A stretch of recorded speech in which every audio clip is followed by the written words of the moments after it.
Presidente Jair Bolsonaro sanciona a lei que libera empréstimo consignado a beneficiários do Auxílio Brasil. Petrobras reduz preço de venda do diesel para as distribuidoras a partir de amanhã e você vai ver também. Sinal 5G na cidade de São Paulo, que passa a ser a 5ª capital brasileira com a nova tecnologia. Estados Unidos declaram emergência de saúde por causa da varíola dos macacos. China faz exercícios militares depois de visita de Nancy Pelosi a Taiwan. Resgate quase impossível. Francês de 62 anos sobrevive 16 horas sob veleiro virado em alto mar. Agora no Jornal das 18h30.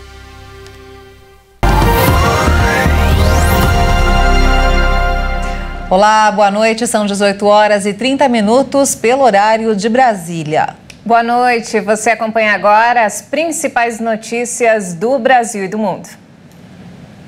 O Supremo Tribunal Federal retomou hoje a sessão que vai julgar se as mudanças feitas na lei de improbidade podem beneficiar pessoas já condenadas. A norma passou a exigir em 2021 o dolo do agente, ou seja, a intenção de cometer irregularidade para a condenação. Antes, os atos sem intenção também eram punidos. O relator é o ministro Alexandre de Moraes, que votou hoje contra a possibilidade de aplicar de forma retroativa a nova lei de improbidade para beneficiar quem já foi condenado com base na legislação antiga.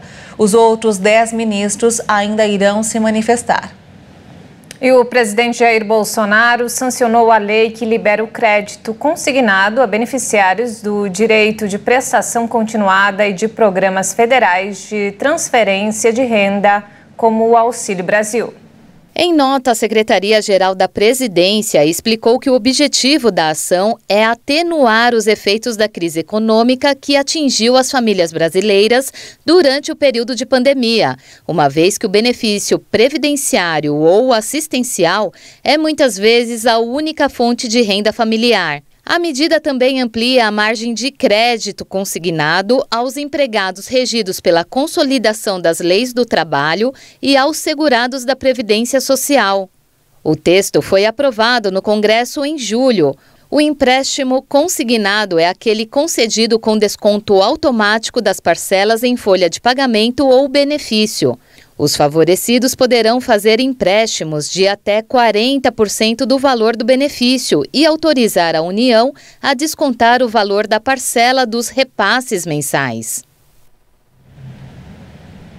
A Câmara dos Deputados aprovou hoje projeto que autoriza provas de concurso público à distância. Com a aprovação, o texto retorna ao Senado, onde já foi aprovado, mas precisará ser submetido a uma nova análise por ter sido alterado pelos deputados. Pela proposta, os concursos poderão ser feitos parcial ou totalmente à distância, de forma online ou por plataforma eletrônica específica. O projeto traz, entre outras questões, regras relativas a edital de concursos, cursos de formação, detalhamento do edital e realização dos exames. De acordo com o relator Eduardo Cury, o projeto busca garantir a lisura dos concursos e proporcionar garantias aos candidatos com regras bem definidas. Vale destacar que o projeto não se aplica a concursos para a magistratura definidos por lei complementar de iniciativa do Supremo Tribunal Federal, Ministério Público, Defensoria Pública da União e Forças Armadas. A medida também não vale para empresas públicas e sociedades de economia mista que não recebam recursos da União ou dos estados e municípios. O texto deve entrar em vigor no dia 1º de janeiro, 4 anos após a edição, ou após a edição de um ato de antecipação, e não se aplicará aos concursos cuja abertura tenha sido autorizada antes. E o Ministério da Educação prorrogou por mais um dia as inscrições para o programa Universidade para Todos, ProUni, deste segundo semestre, previstas para serem finalizadas hoje. A medida foi adotada após o site do programa ter apresentado problemas de instabilidade. Os estudantes interessados em bolsas de estudos em instituições privadas de ensino superior têm até amanhã para acessar o site do ProUni e se inscrever no programa. O resultado com a lista dos candidatos pré-selecionados será disponibilizado no site do programa e será constituído de 2 chamadas previstas para os dias 8 e 22 de agosto. E mudando de assunto, olha só, a Petrobras anunciou hoje redução de 20 centavos no preço do diesel para distribuidoras. A nossa repórter Maria Clara Leite traz mais informações.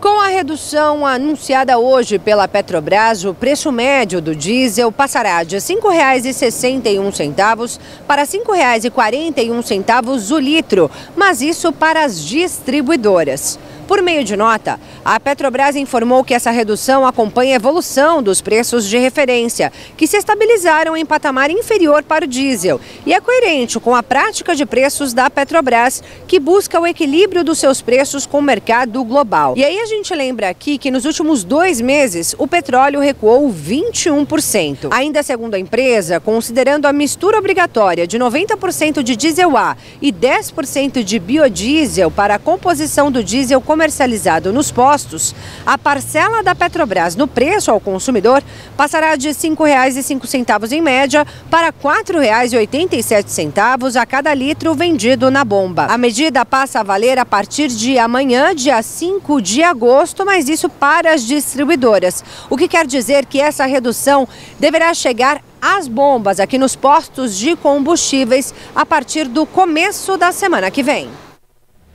O mês de julho registrou o primeiro recuo nos preços da importação de adubos pelo Brasil em todo o ano. Segundo dados da Secretaria de Comércio Exterior, o preço médio teve queda de 3% frente a junho, após 6 altas consecutivas na cotação. Na comparação de julho deste ano com julho de 2021, foi registrado aumento de 129,3% na média. Houve no mês um recorde histórico de gastos com importação, o equivalente a cerca de 3 bilhões e 330 milhões de dólares, para quase 770 dólares por tonelada em julho de 2022. Atualmente, o Brasil importa 85% da demanda interna de fertilizante. A Rússia é a principal exportadora mundial do insumo. E vamos agora ao mercado financeiro. O dólar fechou em queda nesta quinta-feira após a decisão do Copom, o Comitê de Política Monetária, de elevar a taxa Selic para 13,75% ao ano, como já era esperado. A moeda norte-americana recuou 1,06% e encerrou o dia cotada a R$ 5,221 na venda. O Ibovespa, o principal índice da Bolsa de Valores de São Paulo, a B3, subiu forte hoje, um dia após o Banco Central elevar a taxa básica de juros. Os agentes econômicos esperam que o BC esteja no fim do ciclo de altas da Selic, o que favorece investimentos de risco. O índice teve alta de 2,04% a 105.892 pontos. E olha só, o Brasil teve prejuízo de 336 bilhões e 800 mil reais em ações decorrentes de contrabando, pirataria e sonegação fiscal. Do montante, 95 bilhões de reais são relativos a tributos não recolhidos pelo governo federal, estadual e municipal. Os dados fazem parte de um levantamento da Associação Comercial do Rio de Janeiro, da Federação do Comércio de Bens e Serviços e da Federação das Indústrias. Os dados foram divulgados nesta quinta-feira e fazem parte de um levantamento da Associação Comercial do Rio de Janeiro, da Federação do Comércio de Bens e Serviços e da Federação das Indústrias. O documento ressalta que o prejuízo equivale à soma do Produto Interno Bruto, o PIB, dos estados da Bahia e do Sergipe. Segundo os dados, o país deixou de gerar 535.700 empregos formais. Só no segmento de vestuário, 94 mil vagas deixaram de ser abertas. No início do ano, as entidades criaram um grupo de trabalho que analisou o tema. Foram consolidados dados do impacto do mercado ilegal em 16 atividades econômicas, além dos serviços de fornecimento de energia elétrica e água, que integram a área de infraestrutura. A quantidade de energia elétrica furtada no país seria suficiente para atender durante um ano o estado do Rio de Janeiro. O Sistema Nacional de Informações sobre Saneamento estima em 20 bilhões o prejuízo provocado pelas ligações ilegais na rede de abastecimento de água em todo o Brasil em 2021. As entidades formularam um manifesto de combate ao Brasil ilegal. No documento, o grupo destaca a necessidade de ações coordenadas entre os poderes legislativo, executivo e judiciário, nos níveis federal, estaduais e municipais, para o enfrentamento às atividades criminosas. E veja a seguir, China faz exercícios militares depois de visita de Nancy Pelosi a Taiwan. E ainda, resgate quase impossível. Francês de 62 anos sobrevive 16 horas sob veleiro virado em alto mar.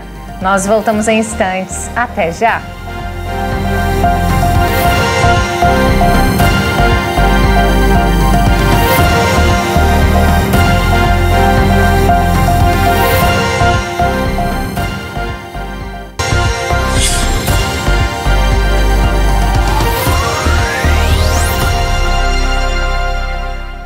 Estamos de volta, são 18 horas e 45 minutos pelo horário de Brasília. E vamos agora direto ao Rio de Janeiro com informações desta quinta-feira com o nosso repórter Anderson Nascimento. Boa noite, Anderson.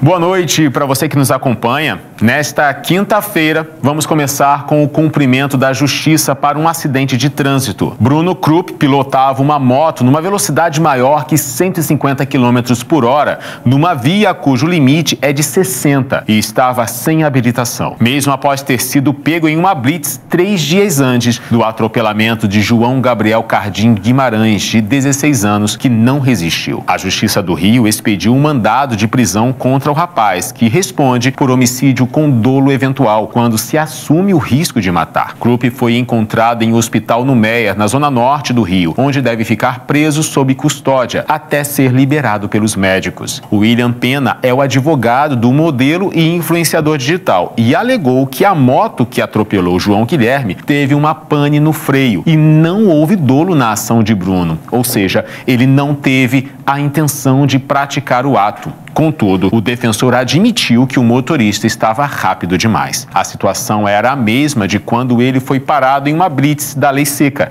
3 dias antes, na ocasião, também se negou a fazer o teste do bafômetro, que indicaria se ingeriu ou não bebida alcoólica.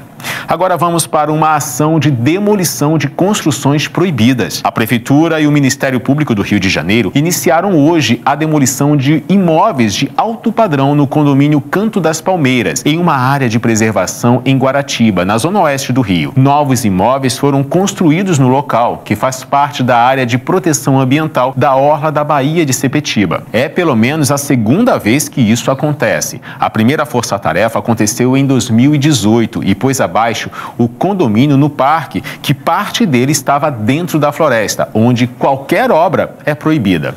Eu fico por aqui. Até amanhã. Muito obrigada, Anderson. Uma ótima noite para você. Obrigada, Anderson, e até amanhã.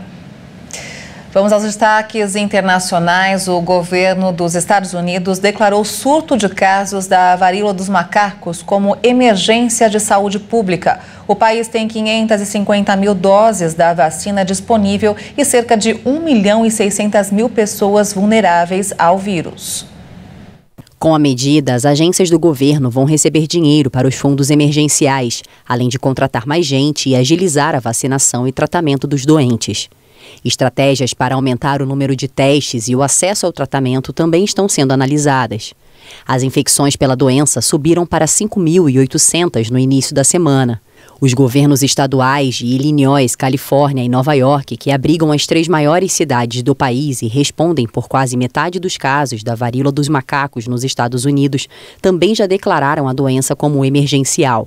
Com a mudança de status nos estados, todos os trabalhadores da área da saúde podem aplicar vacinas contra a varíola, algo semelhante à autorização legal para os farmacêuticos utilizarem as vacinas contra a Covid-19.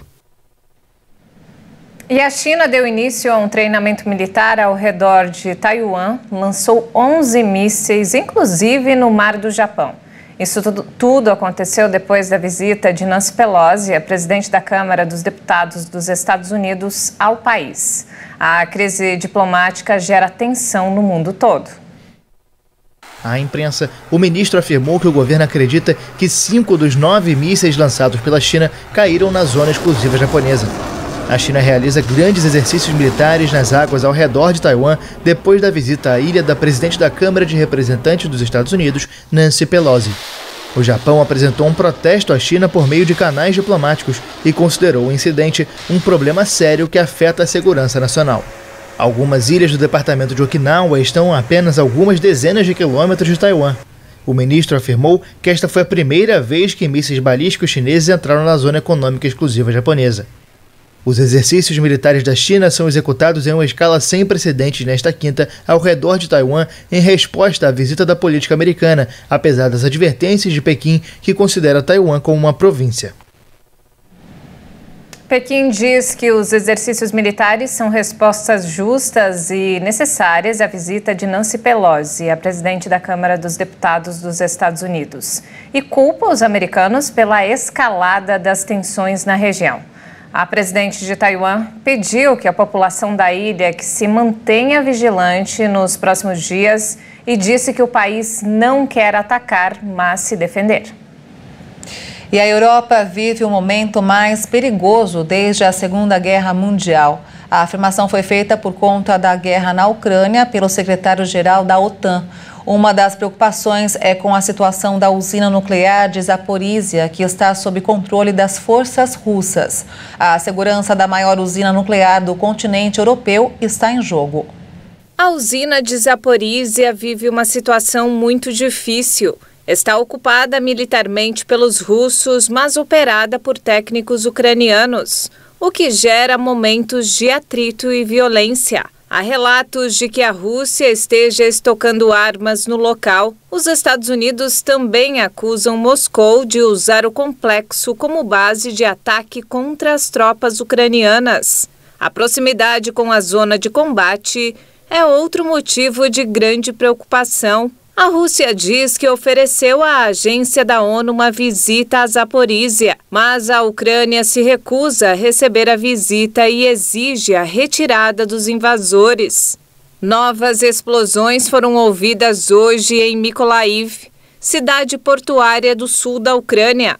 No leste, um ataque russo matou pelo menos 8 pessoas num ponto de ônibus. 3 crianças ficaram feridas. O secretário-geral da OTAN, Jens Stoltenberg, disse hoje que a Europa vive o pior momento desde a Segunda Guerra Mundial. Ele disse que a Rússia não pode vencer e garantiu que a OTAN vai continuar apoiando a Ucrânia. Parte dos silos de grãos danificados pela enorme explosão no porto de Beirute há 2 anos desabou hoje, enquanto manifestantes se dirigiam ao local para marcar o 2º aniversário da tragédia. Este é o 2º incidente no mesmo local em 4 dias, depois que outra parte desabou.